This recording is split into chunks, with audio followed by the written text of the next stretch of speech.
Hey, Nick Loper here from the Side Hustle Show. When I'm not helping people earn money outside of their day job, I'm stacking Benjamins.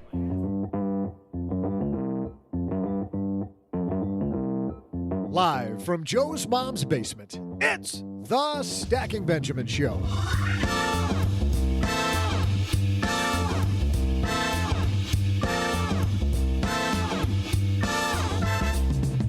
I'm Joe's mom's neighbor, Doug, and today we're talking about my favorite thing, people who are experts in birthdays, because they've had a lot of them. Help us welcome a fascinating guest who's innovating in eldercare, Anne Basting. Plus, are you interested in taking a risk, maybe starting a job or a new business, but nervous about failure? Join the crowd. Well, during our headline segment, we'll discuss some lessons on failure from world-renowned serial entrepreneur Sir Richard Branson. Plus, we'll toss out the Haven Lifeline to Adam, who has a question about fund selection for a target date fund. And, of course, there will be room for my amazing trivia. And now, two guys who are a step closer to needing elder care themselves, Joe and O-G.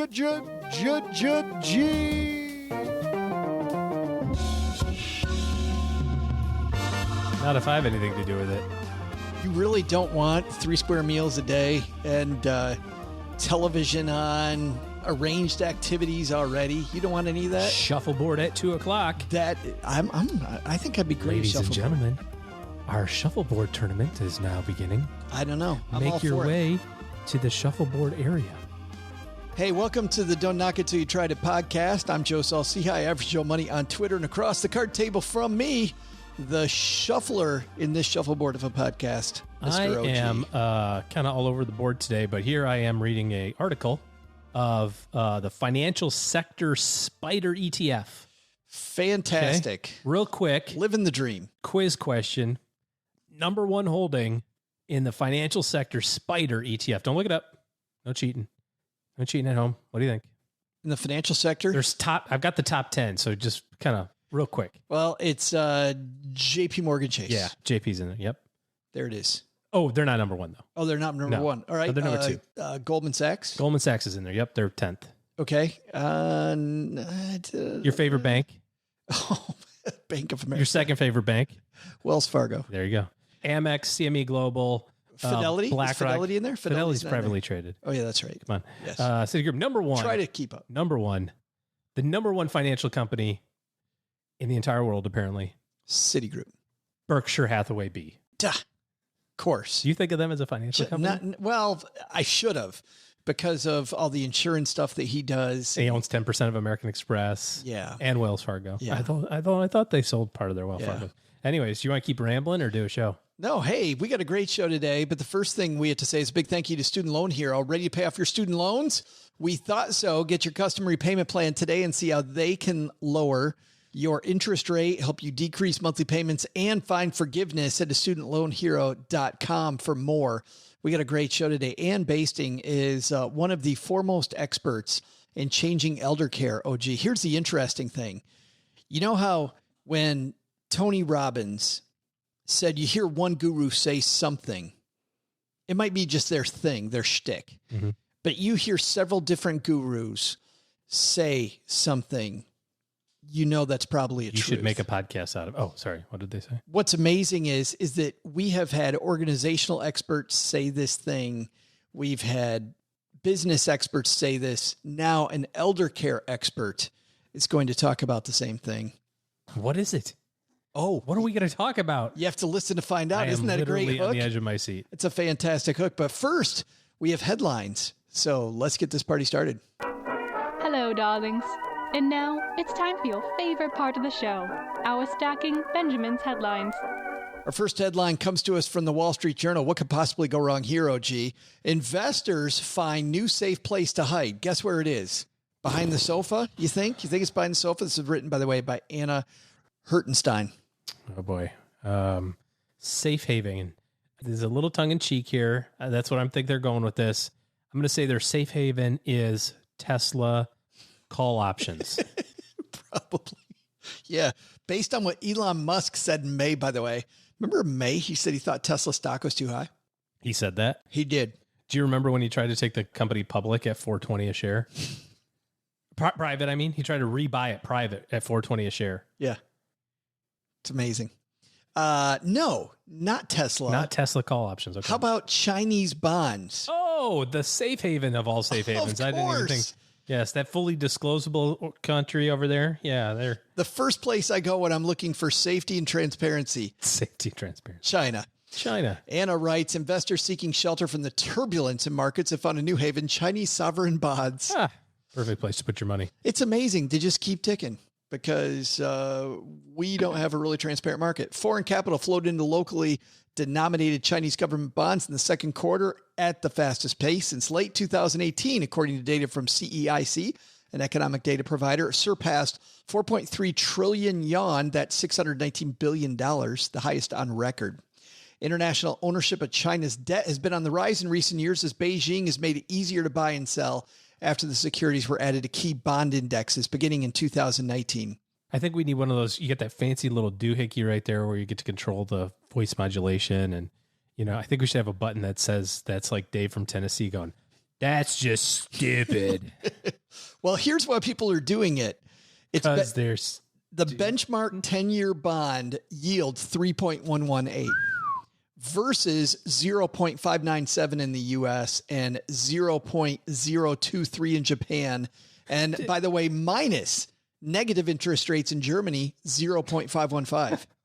It's also as comical in its own right. I can lose money in Germany safely. All right, so let me get this straight.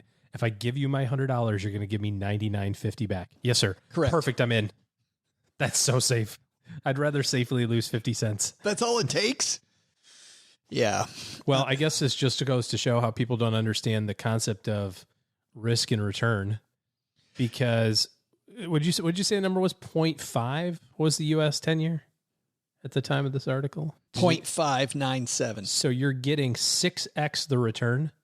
Close, yeah. Yeah. Close to 6x. What does that tell you about volatility or perceived chance of them not paying? I mean, you just think about it. This is the same thing as it is with different layers of debt that you have in your own personal life. When people look at yield, they look at it and go, I found a stock that's yielding 11%. That's awesome. It's like, well, hold on a second. Let's think through that a little bit. Why is Berkshire Hathaway or Apple or Disney, why are they not yielding? If 11% is so great, how come they're not doing it? It's perceived risk. So when you go get a mortgage, you get a 15-year mortgage right now for 2.75%. What's the risk of the bank? The bank's like, OG seems like a nice fella, but if he doesn't pay his bills, we'll come and take his house. Got to have some skin in the game. You got to put a deposit down or a down payment. You got to have some equity in your house. Not a lot of risk for the bank, right? The next level is the home equity loan. The next level is a secured loan like an automobile. What happens at each one of those levels? The rate of interest that you have to pay to get that debt goes up. And then what do you get when you get to, I'm a 19-year-old that hasn't paid my credit card bills ever in my life, and my credit score is 500, and I got a $1,000 credit limit that somebody just gave me. What's the interest rate on that? 30%. Got to go down to Larry the Loan Shark. Yeah. The reason why is because there's a pretty good chance that 1 out of 3 of those kids aren't going to pay their money back. That's why the loans are so high. So the same thing is true with this. When you've got sovereign debt, people look at it and go, no one's ever going to default on their bonds. Well, probably not in the U.S. That's why it's 0.5. But when it's 6 times the number, that factors in the additional risk that you're getting. And some of it may be payback risk, or may just be that not entirely all of China is fully disclosed. Maybe they just keep making stuff up. Who knows? I remember Mark Mobius from Franklin Templeton, a big investor, often appears on many different shows on TV. If you're financial watching pornography shows, financial pornography, when you're watching those, wait, hold on a second. They're getting ready. Here it comes. Look at that chart. Oh, so awesome. The gold index. Wait a minute. The 5 stocks that he owns that he's just got done talking about. It's like Paris Hilton. Sizzle. So hot. Yeah. Phil Bach, who is affiliated with some of the first ETFs that came out and now runs some of the most successful exchange traded funds. Phil had a tweet right at the beginning that said, anybody find it weird that at the beginning of coronavirus, when it was mostly in China And we were just talking about how this was, might spread all over the place. How during that time, the Chinese stock market didn't do anything but go straight or up. And then the second it hit world markets, every other market all over the place shook. He's like, wow, there's nothing weird going on there at all. This is a very safe place to invest money when you've no idea why a market would keep going the way it's going. When one might argue the same thing is true about the U.S. market as of late, but at least it's quasi-transparent, right? That's true. While we do like to blame it all on Robinhood, I don't think that there's enough Robinhood yahoos to move the market that much. Not quite. No, but I think the point here is there's this thing that people do, OG, called chasing yield, which is a complete waste of time. What study after study shows that if you're just hopping from yield to yield to yield, hoping for higher and higher yield, you are wasting your time, my friend. Yeah. Yeah. And it's one thing if you're doing it in companies, especially publicly disclosing companies where you can look at their financials and things like that. But you start dealing with the Chinese government. Yeah. Individually. Now, I will say, however, that it could make sense, depending on your personal situation, to have foreign bonds, which is basically what this is, foreign government bonds. But you know what? There's way, way, way smarter people out there that do have the ability and resources to research this and also hedge it against other currencies and other countries as well, to say, hey, I'm willing to take a little bit of this risk to get a little bit of this return, but I'm not going to put all my money in Chinese sovereign, 10 years. I can instead diversify this with those and with other countries and an international bond fund. Well, that would be more international corporations, but I'm saying like, they're just like in the U.S., there's U.S. government bond funds, right? There's going to be international government funds as well. I think you're looking at something that would be a little bit more appropriate to have a fund or an ETF if you're going to try to do that, as opposed to just sending some dude on China your 10 grand and seeing if he pays you $300 a year for it. Our second headline comes to us from Fox Business. Is written by Ann Schmidt. How Virgin's Richard Branson moved past his failed cola brand. He had a cola brand? That was my first question.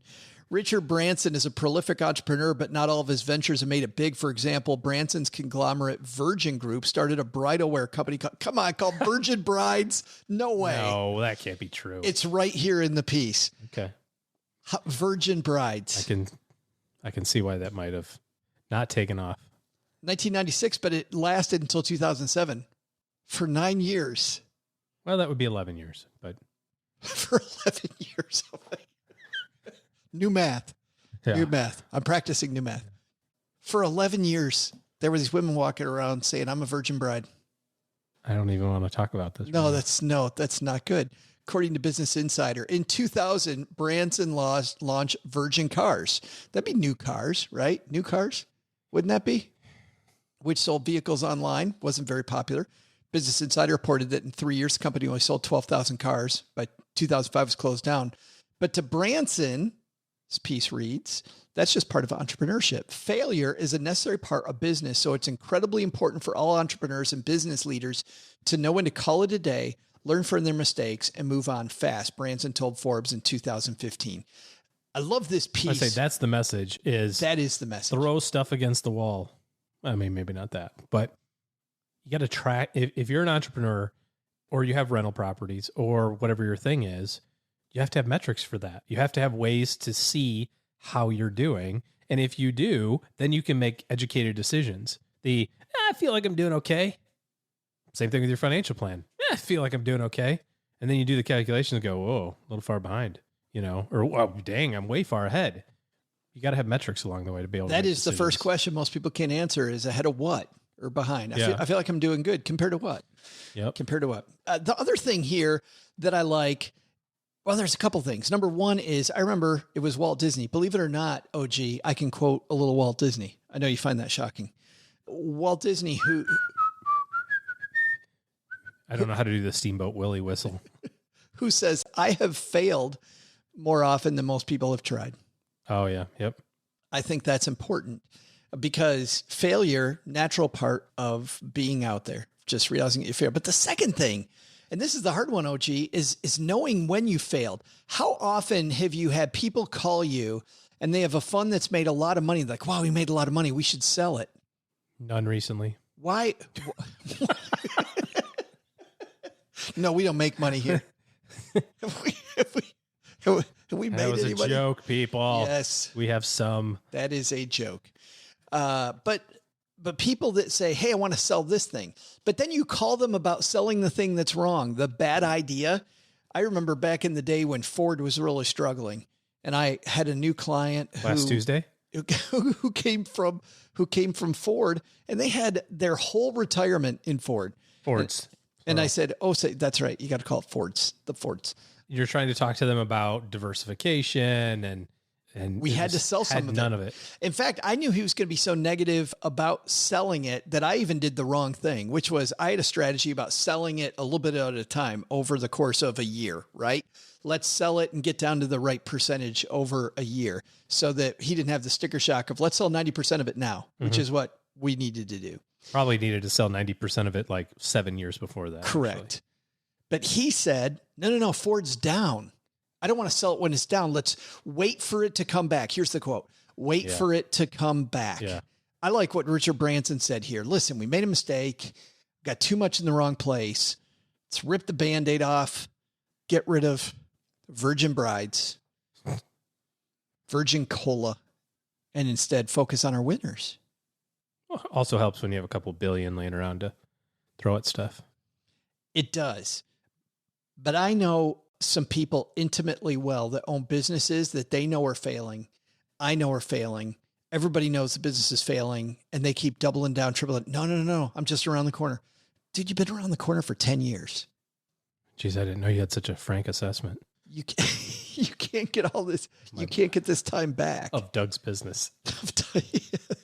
Doug, you've been trying to sell ice cream out of that El Camino for 10 years. Yeah. It is about time. It's melted, dude. To stop. I think that is a good lesson. Know when to cut. Know when to hold them. Know when to fold them. Know when to walk away, dude. Yeah. Know when to run. Don't count your money when you're sitting at the table. Plenty enough time for counting. When the dealing's done. Ever at a time, OG, where your Wi-Fi was struggling to keep up with your streaming? Not my streaming. My kids' streaming. You're kidding.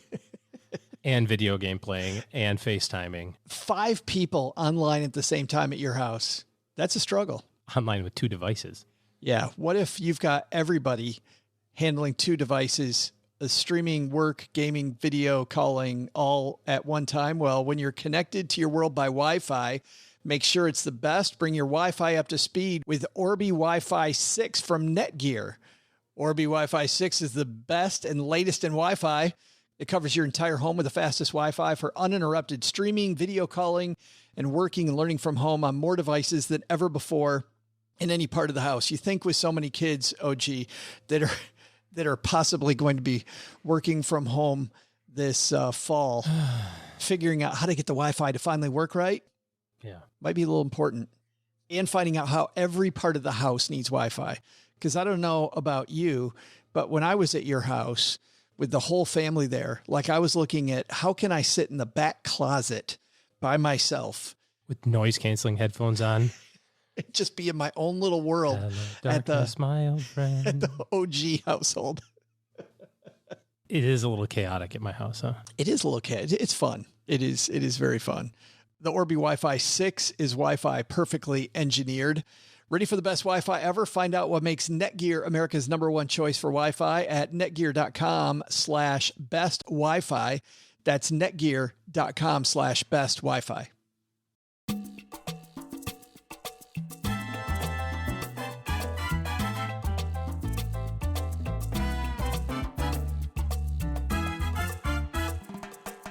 I'm super excited today, OG, about our guest. Anne Basting is joining us. One thing people don't want to talk about a lot is eldercare. And part of it is that it just feels like you're putting grandma away or putting mom away or putting OG away, one of those things. And instead, this could be a fantastic part of someone's life. And Anne has done a ton of work on eldercare and has seen some amazing results because, well, you know what? We're going to let her talk about it. But let me tell you who we're talking to here, OG. Anne Basting's a scholar.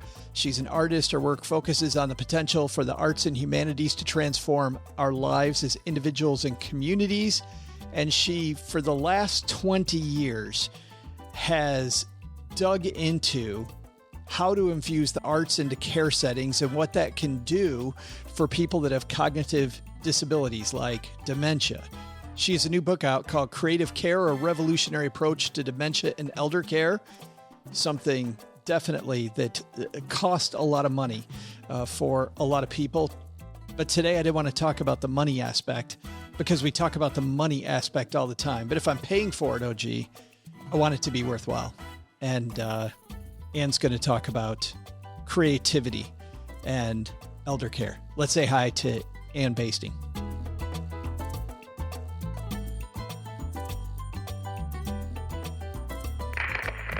And on my dad's shortwave radio, it's Anne Basting. How are you? I'm doing great. Thank you. Well, I'm so glad that you're with us. But I wonder how someone gets so intrigued with the process of aging and of elder care. Tell me the story, because this has got to be something good, I would think. You know, it's funny because I'd like it to be this easy story.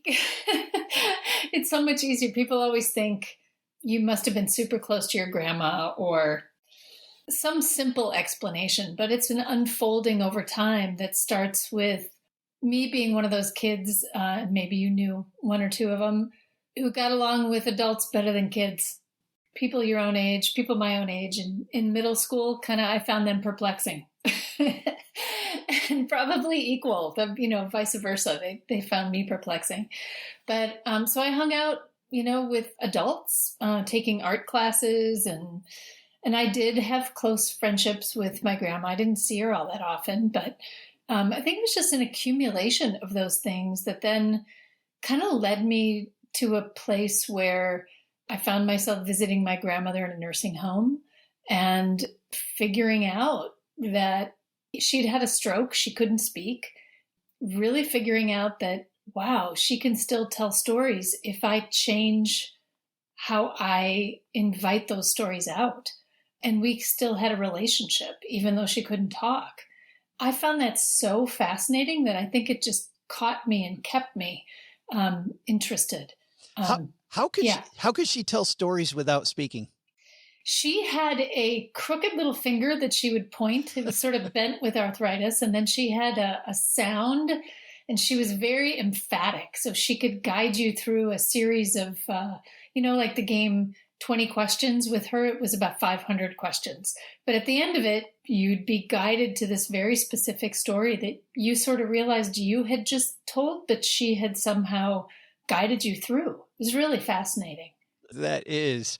You talked about visiting her in a nursing home.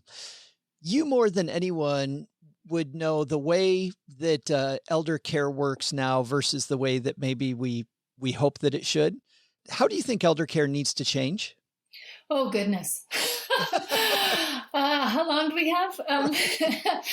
Well, I think, first of all, no one wants to live in what we associate with nursing homes now. That is never anyone's plan. And yet we need them still. We need something like that supplies that level of care, just because we're frail human beings that are living, that's the happy news, a long time. So we have to figure out how to update the model that was built on a hospital, like transitory, temporary care. And we just moved that model into nursing homes. They're double-loaded corridors that if you're in them, you think I'm in a hospital or a poor farm or something. And if you have any kind of dementia, you're like, why am I here? I don't know why I'm here. And it's really, they're designed to keep people alive, but not to be growing and learning and experiencing life until they pass away. So they're cut off, they're filled with shame, they're filled with stigma, and we really have to stop that. Otherwise, the last, 15 years of our lives, we're just throwing out the window. And talk about untapped potential of human beings. There's a lot that needs to happen. And the good news is, I think in this COVID moment, that there's cracks all over the system, and people who've been fighting for change for a long time are starting to get into those cracks and starting to fight for policy change that'll make meaningful differences. Well, one of the first big ahas of many I had when I was reading your book was that you define the word care more broadly than I've seen before. Tell me, how do you define care maybe a little differently than most? Well, I think up until this point, we've focused on really a lot of the physical care that people need, particularly in late life. And that's what nursing homes are built on, and making sure that your physical needs are taken care of. But care is much more holistic. There's not just the physical needs. There's also the fullness of the wellness of psychological and spiritual needs. That is where we're really falling down and not meeting those. And that's where the good news is I can help my neighbor with that. I can help people close by that I don't have to be involved in physical care to be part of supporting someone in a larger care sense. It's funny because when you wrote that in the book, I got this big aha, and then you transition into what this also means for, quote, caregivers, because now we don't have just a caregiver. We're kind of we can care for each other instead of having one person who's exhausted and you've seen the statistics, Anne, about how early caregivers die, right? This kind of solved that whole problem as well. Yeah, I talk about this misnomer that we've had in our perception of care, which is what I call kind of the empty vessel model, where you've got two people. One of the vessels is empty and the other is full. And in what we have so far imagined caregiving to be, the full person empties themselves into the empty vessel so that they're filled up. But then you end up with a depleted caregiver. The approach that I'm trying to urge people for is a much more reciprocal model of care, where you're looking at the strengths, not just the losses, that the person that you're caring with, your care partner, has, so that you can build on those strengths and invite that person to exercise their strengths so that the caregiver is also nourished in the process, that it can be a joint exploration and a process of growth in the care relationship. Well, and this brings up the word that's in your title, creativity. So tell me about how creativity is fundamental to this approach. I've been in the arts my whole life, and then I've been working in the care system as almost 30 years as well. And bringing those two words together was natural to me. But then when I sat down and kind of looked at it, I was like, oh my goodness, they're perceived as opposites. That care is perceived as this as predicated on loss, and creativity, the definition is adding something new to the world that has value. And so it is seen as this generative process that makes something almost out of nothing. You can be creative with words that you just make up out of your head.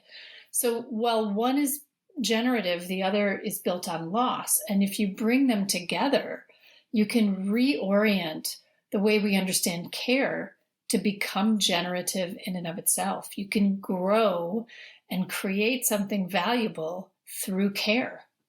Tell me about some of the things you've seen people create when you've implemented this.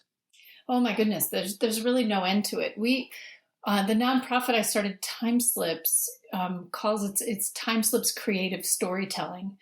And we called it that because creativity makes some people uneasy, like, oh, I'm not creative. That you hear that all the time. But story, somehow people were less resistant to that. So we're like, okay, we'll just call everything a story. And then people will feel like they can do it. So you can tell a story through movement and create original choreography. You can tell a story through words and do poems or written stories. We've created plays with people. You can do story through color and line and texture, through visual art and music as well, creating patterns and rhythms and choosing a pitch and if you want something to go high or low. And there's really no end to what's possible to create. I have so many questions about this. But I want to first focus on you as traditionally we call it the caregiver. And you talk about getting away from the empty vessel and the full vessel.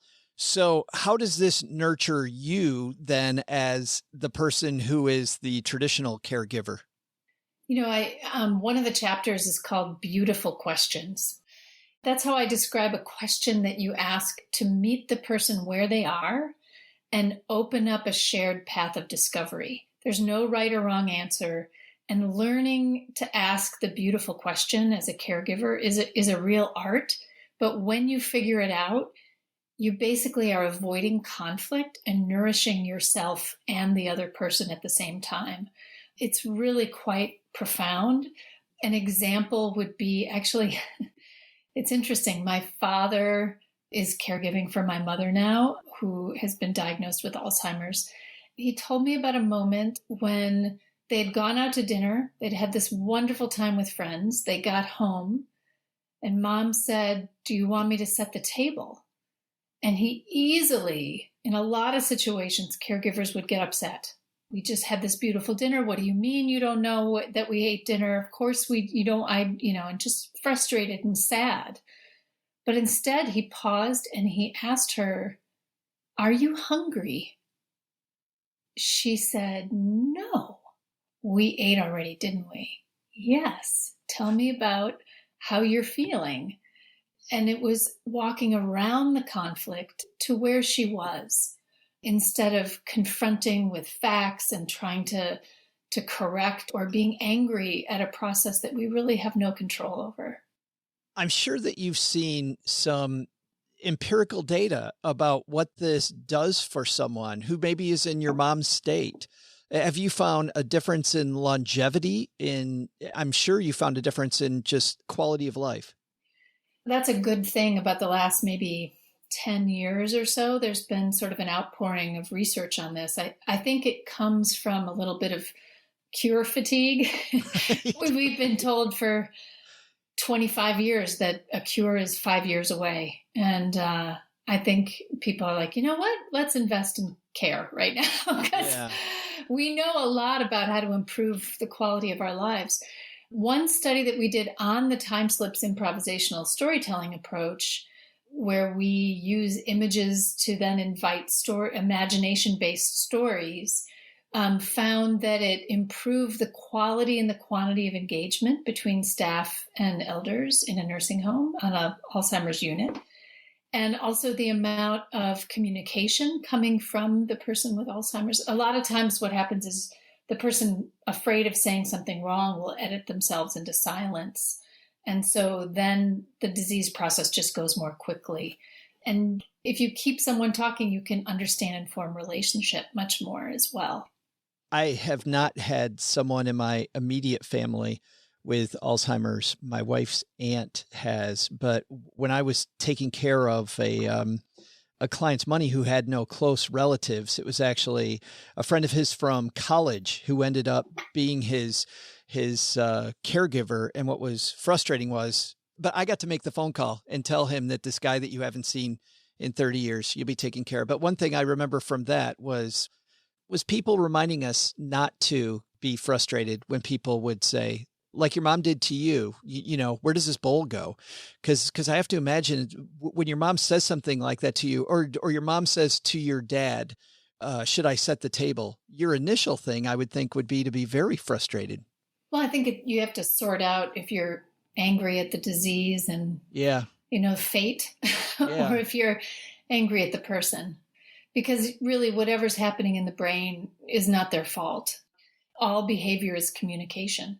And someone is just trying to tell you something. You just have to kind of be a detective and figure out that creativity and the arts are an emotional and symbolic language, that when someone loses control of rational language for whatever disease process is happening, you can communicate through that emotional and symbolic language. It's really a powerful tool to learn the techniques of.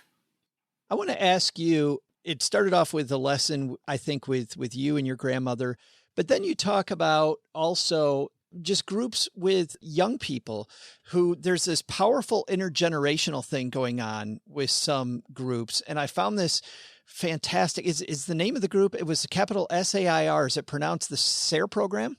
Yeah, we call it SAIR, Student Artists in Residence. it's fascinating, but we've kind of broken the generational tie. There are 3 generational households. And even now in this moment of COVID, even more so since a lot of college students came home. But people's day-to-day lives tend to be very age segregated. And the best way we could really think to give students this incredible experience of working with older adults was to put them on a peer level in exchange for a year's room and board at a care community. They offer workshops in some form of creative engagement. They don't have to be experts. I mean, these students are learning their craft as well, but they can be really creative about how they invite their neighbors into expression. We've had dancers and choreographers, poets, theater artists, musicians, and visual artists, all of them for just having really transformative experiences by living in care communities. Yeah, I'm just thinking of, you say it's transformative. I can't imagine, Anne, the lessons that they learn from these people. They must learn so much. I can just imagine, they talk about kids being wise beyond their years, and that's a way to get a lot more wisdom. I think one of the most profound things we're experiencing now as well, which is students have written in their reflection papers about how they learn that their sort of the time schedule that they're on, this hyper busyness and productivity, is not at all what other people necessarily live on, and that they have control of it. One student talked about being really frustrated by how slow it was to get on the elevators, and that's where it took so long for elders to get on and off. And then she said, it made me realize that that's where all the relationship building happened. Oh. And I slowed down there and got to know everyone and just came to treasure the elevator time rather than allowing it to frustrate me. And I just thought that was really profound as an observation. It's so amazing. The book is called Creative Care, A Revolutionary Approach to Dementia in Elder Care. I assume, Anne, it's available everywhere. Pretty much, yeah. Especially, everything's online these days. So it's any online bookseller. And independent bookstores now have bookshop.org. That all supports independent booksellers. Yeah, we will link to that. We'll also link to timeslips.org on our show notes page. And thank you so much for spending a few minutes with us talking about creative care. I really appreciate it. No problem. It was my pleasure. Hey, trivia fans. I'm Joe's mom's very fit, very young, very far from needing any elder care neighbor Doug. You know what? Stackers, everything down here in the basement's really starting to show its age. You got creaky floorboards, some weird stuff on the ceiling that's probably older than me, and canned peaches I'm sure have been in the pantry since the Second World War. This place is OLD old. But the more concerning thing is Joe. Let's get real here for a minute. I think I need to work myself up to a little conversation with Joe, since, as we all know all too well, he's really getting up there in age. The guy doesn't have any hair. I don't know how much longer he'll be with us, and I think it's time for the talk. Not the one where you take their car keys away, but like the other big talk. And while I get mentally prepared, here's today's trivia. What is the average annual cost of private nursing home care per year in the USA? Is it closest to $50,000, $70,000, $90,000, or over $100,000? I'll be back with your answer faster than you can drink your prune juice. Hey, if it's time to pay off your student loans, or if you're confused right now about what student loans to pay off, which ones are deferred right now because of COVID, that deferment's ending fairly soon here. Well, guess what? You can find out everything you need to know at Student Loan Hero by LendingTree. Not only will you find out everything that you need to know about refinancing student loans, but you can also talk about ways to lower your payments and even in some cases, forgiveness. They have everything from the best banks to refinance and consolidate student loans at this year, everything you need to know about income-based repayment, and the complete list of student loan forgiveness programs and options. Talk about refinancing your student loans, refinancing Parent Plus loans, private student loans. You can also look at bad credit personal loans, look at side hustles that might make sense for you. You can check out their calculators like the monthly payment calculator, deferment calculator, interest deduction calculator, prepayment calculator. Take some of the quizzes. They've got a bunch of must-reads articles. It's all at Student Loan Hero. You're somebody with student loans. There's no other place to start. If you're ready to get working on your student loan strategy, studentloanhero.com.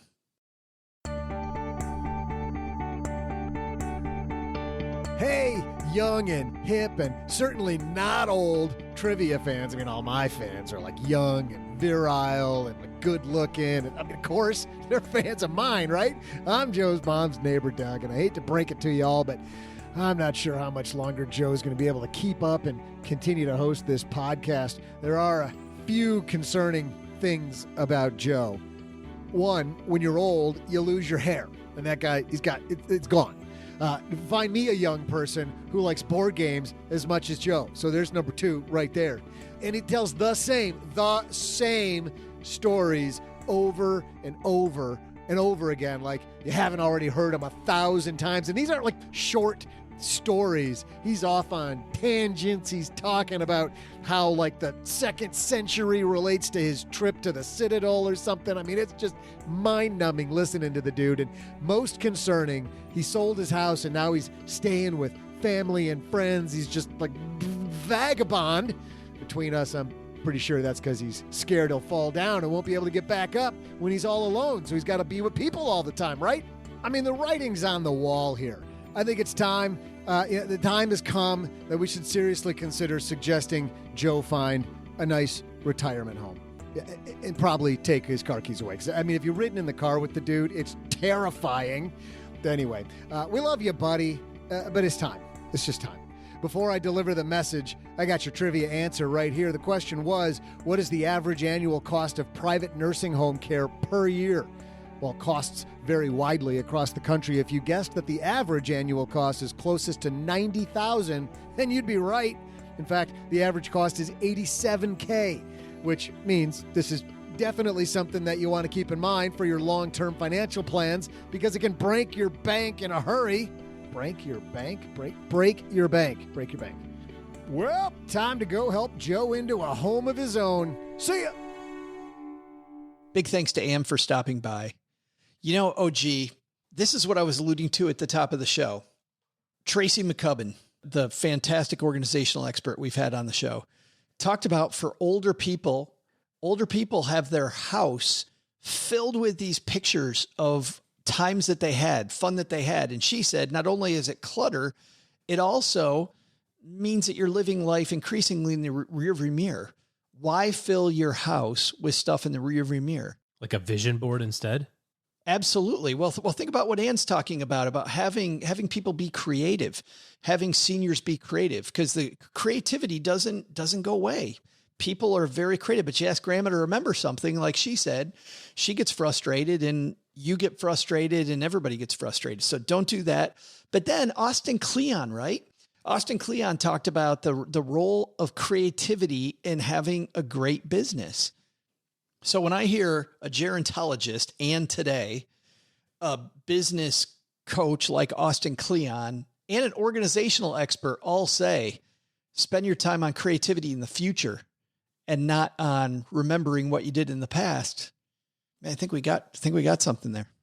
I like creativity approach a heck of a lot better than the Happy Gilmore approach, if you remember that scene.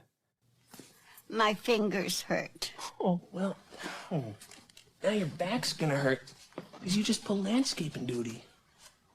Anybody else's fingers hurt?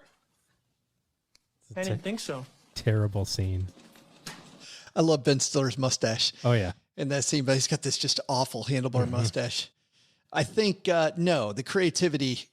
We don't need them creating quilts for us, like in Ben Stiller's. No.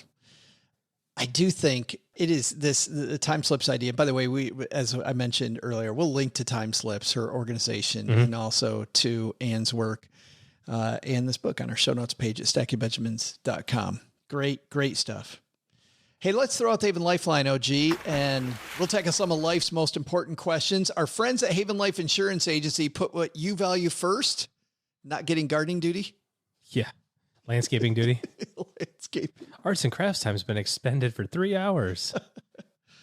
Our friends at Haven Life Insurance Agency put what you value first, your loved ones, and your time, it says here. It's why they've made buying quality term life insurance actually simple. If you head to stackingbenjamins.com/Haven Life now, you'll get a free quote. Application is simple online, and Mass Mutual, 160-year-old insurer, issues the policy. Today, we're going to throw out the lifeline to our new friend, Adam. Say hi, Adam.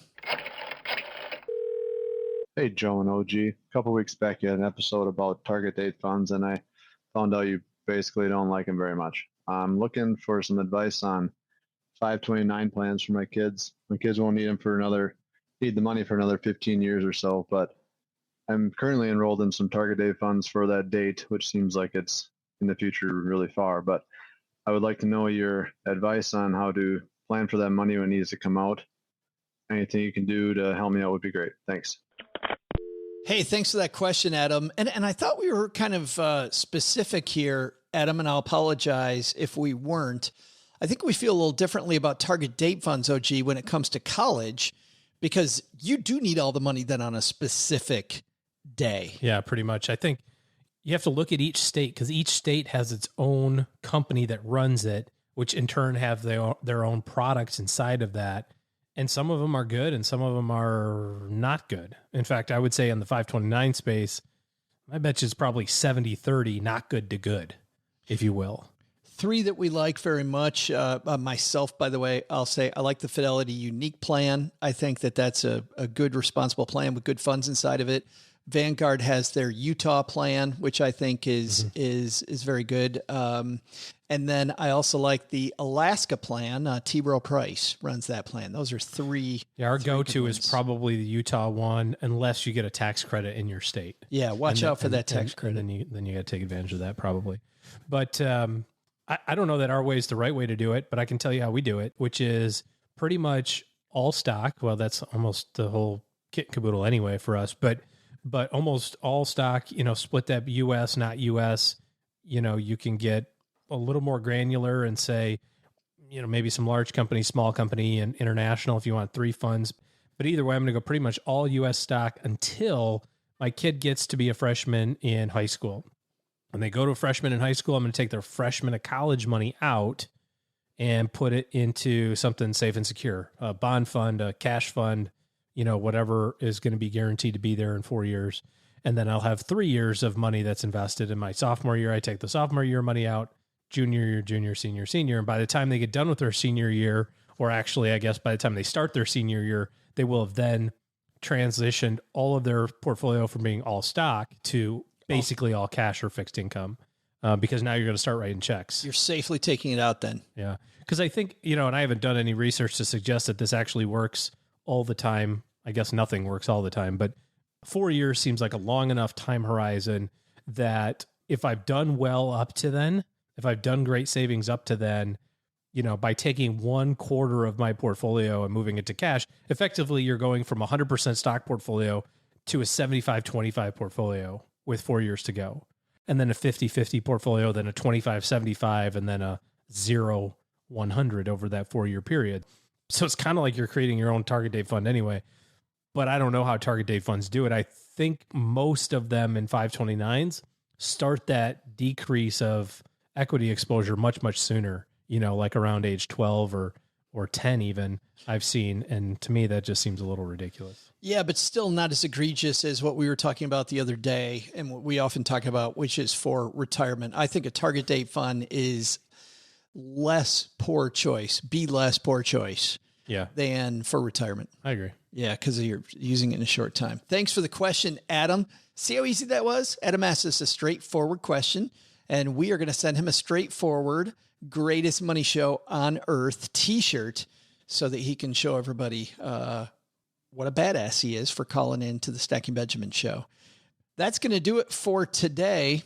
A lot of people to thank. Doug is going to handle that. What a great show. Well, what a great couple weeks of shows we've had. And I'm wondering if you could use the word great one more time. It's been great, but a lot of people to thank for those shows. Man, we got a good show coming up on Friday, by the way. At least I think it's great. So you say. So I say. Hey, thanks to everybody who's left us a review. Mom, just went upstairs. Mom put this one on the fridge. Oh, gee, this is from Grusha. Awesome content. 5 stars. Says kudos. Looking forward to your upcoming shows. Another exclamation point. Lots of exclamation points from Grusha. Grusha must like us a lot, but big thanks to Grusha for that review. Also, if you're somebody who's looking for good financial planning help in your corner, much more than just a 529 question for college like Adam had, guess what? OG and his team are taking new clients. So while the doors are open, head to stackingbenjamins.com/OG, and that will put you on their calendar so you can see how you can interface with their financial planning team. All right, that's going to do it for today, I think. Great day. Doug, take it from here, man. What should we have learned today? Can't remember, can you, Joe? The memory's fading. The memory's fading, man. There's like clue number 6. Got to put you in the home. Okay, fine. I'll tell everybody what they should have learned today. First, take a lesson from our headline. Interested in taking a business or career risk? Don't forget your safety net, but don't be afraid to fall on your face either. Doesn't hurt that much. Second, take a lesson from Anne Basting. Allowing elders to freely share ideas and stories without worrying about getting the details correct is a proven way to stimulate the brain and awaken the imagination for the elders in our lives. You hear that, Joe? Just keep telling your stories. We love them. No, we don't. But the big takeaway, when I told Joe we're taking him to a home, he replied that mentally he's younger than I am. I guess I kind of had to agree because, well, mentally I'm easily the wisest person here. But then he said that means we should find me a home. Joe, come on, man. Like nobody's going to believe you there. Who'd want to hide this brilliance? I mean, why would you just stuff this away in a corner like we want to do for you when you got to keep this brilliance like out in the wild, just spreading my greatness? Anyway, let's spend more time talking to Anne Basting. Shouldn't we? She's brilliant. Freedom for all of us. Freedom!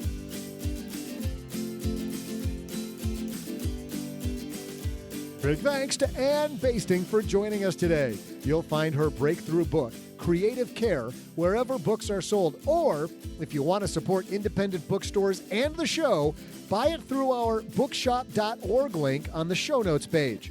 You'll buy it from a nearby independent bookseller, and they'll send us a little thank you. And who doesn't love getting those cute little thank you cards with like kittens on it or some flowers? It's so nice. Hey, thanks to everybody who's already done that already. This show is created by Joe Saul-Sehy, produced by Taylor Stevens, and engineered by the amazing Steve Stewart. Online, visit us on Twitter at SBenjaminsCast or on our Facebook page. I'm Joe's mom's neighbor, Doug, and there's a 73% chance that I played Chuck on Happy Days. SB Podcasts may receive payment on the show from sponsors and guests in the form of books, giveaway items, discounts, or other remunerations. That's a big word. There's no way you take advice from these dorks, but like Joe's mom always says, don't take advice from people you don't know. This show is for entertainment purposes only, and before making any financial decisions, consult with a real financial advisor.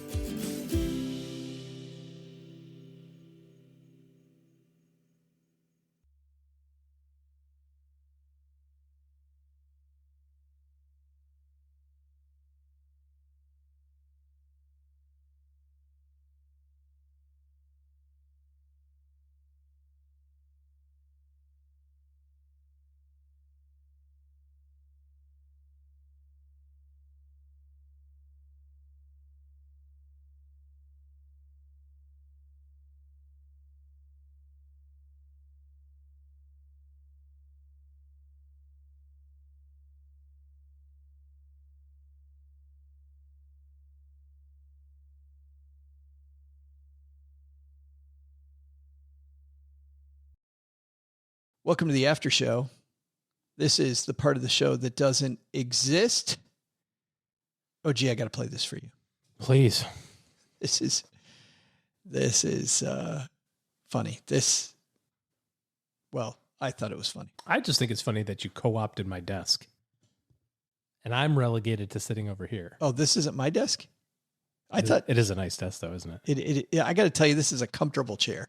It also is a comfortable chair, yeah. Yeah, I bought an expensive chair, back in the day when I had a desk, and card table. And that chair I thought was great. Your chair's better. Nice of you to say. I really like the desk. I do like the desk. This is one of those standing desks. We've not been standing. No. But but you could if you wanted. Yeah. That's the key. Hey, if I want to, I could stand up. If you wanted to stand, it would be possible. But I don't have to prove to you that I can stand up. Yeah, exactly. I have to prove it to anybody. Apologies here to those of you who are in our Facebook group, The Basement. Our friend, Kathy Klein, she has the Rock Your Retirement podcast. Really? Isn't that Roger Whitney's show? No, that's the Retirement Answer Man podcast. Oh. His book, which came out after Kathy already had the Rock Your Retirement podcast, is called Rock Retirement. Huh. Yes, but very close to the same. She needs to start saying TM after her stuff. I know, right? Roger's going to steal all her crap. Roger.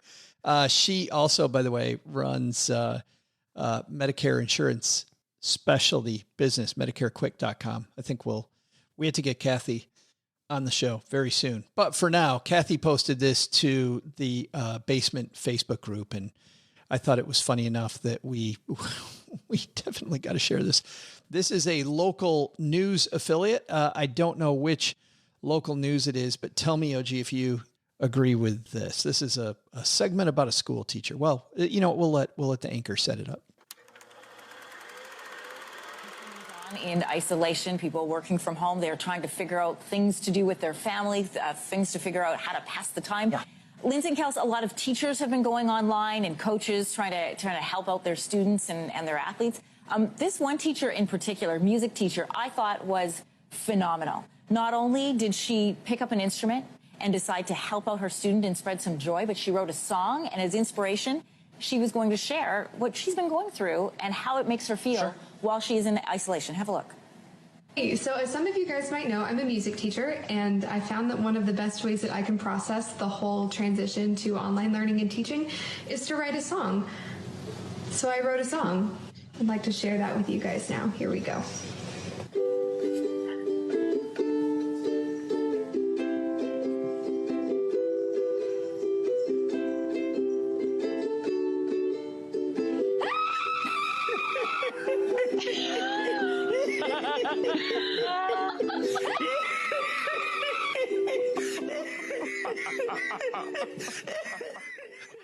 I know a few parents feel that way.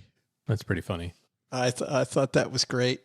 And then the rest of this is just the anchors losing it. I thought the one anchor did a great job of setting it up without. Did they know, you think? She did. She had a straight face the whole time, but everybody else on that morning show had no idea. Yeah. I'm sure there's a lot of parents listening to this that have also had that feeling like they could write a song that goes like that. Well, and now, here we are, the middle of July. And guess what? School starts in 3 weeks. For us, 4 weeks, something like that. So, but then you got every school system around the country doing something and different. Everybody now is going, we're gonna let you know in a little while. We're gonna let you know in a little while. We're gonna let you know in a little while. It's like a little while's running out. Yeah. And imagine, working parents, right? Wow. I mean, this is how do you handle like you this? haven't had a break. Our kids left for spring break. I mean, they didn't go anywhere, but last time they were in school was the week before spring break, the end of February, basically, and came back to this nonsense. So they finished out school the last basically 3 months, 10 weeks, maybe.